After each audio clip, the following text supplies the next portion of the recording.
I think it went really well. We had a kind of interesting perspective. We had the insurance broker, and then we had Decker from the more the unscripted reality world, and then me, who's done some of both, been with the insurance broker and done reality stuff, but also my big background is the feature big movies, studio stuff. So we kind of covered it all. I think a lot of good information was set out to people. I think there enough information went out to the producers and people out in the audience that I think got their thought process going on maybe I should be looking into this a little more. Maybe I don't know everything, or I could be getting help, from other sources. And Decker had a unique perspective where he's the producer, but he's also kind of the driver on what goes on in his show, and what goes on from the safety point of view.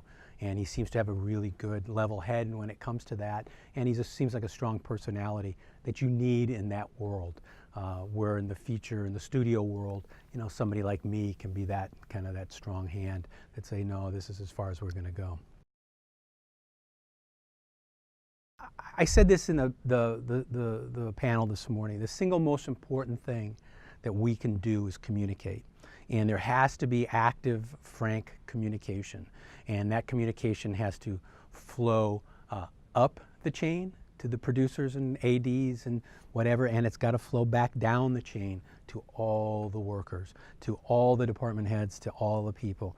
Everybody has to know what's going on, because if anybody works in a vacuum on any movie set, on any TV show, on any reality show, on any production, if you work in a vacuum doing your own little thing, you could get somebody killed. You could get killed. It's not worth it. You've got to keep the communication going. And with 24 years doing this, any problems we've ever had is because somebody didn't know what somebody else was doing. I didn't realize that they had done that. I didn't know it wasn't okay to go up there. I didn't know we couldn't do that. Nobody communicated that.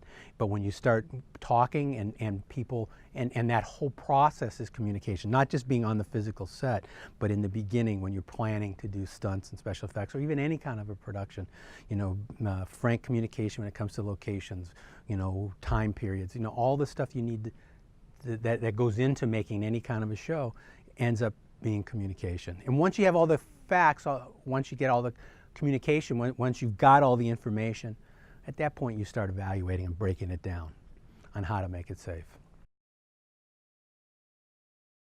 I think a lot of it is responsibility. I think that people think that, I don't really have control. I don't really, I'm not the person responsible. I don't have any real say in it. First of all, everybody's got say in it, okay? And that's a fact. Everybody today has say in what goes on. You're allowed to voice your opinion. But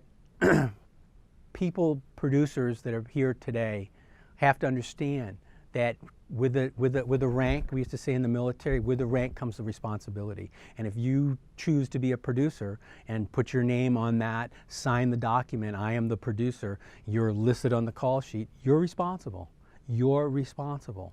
Now, you can mitigate your responsibility by communicating and bringing other people in for advice and counsel and engineers and whatever to sign off on things and help you with it, but ultimately you're responsible. We've been shooting outside the country a lot, and it's kind of a fact of life nowadays. And we go to some developed places and some less developed places. And when you get into these less developed places, I think people can think it's the Wild West, and it really isn't, because when your name is on the production, either as a producer or as a studio, you're still responsible, and you've got to be able to take our programs to wherever we go and try as best you can to implement them. Sometimes it's difficult because there's such cultural differences, but even with that, you have to make every effort to keep it safe and to maintain a certain base standard. It's called from from script to screen, working with the military. And we have the officers from the different services that are at the film office out here in California in LA. And we have the Coast Guard represented, the Air Force, the Army, and the Navy. And the Marines aren't, but the Navy kind of takes care of that for them out here in California.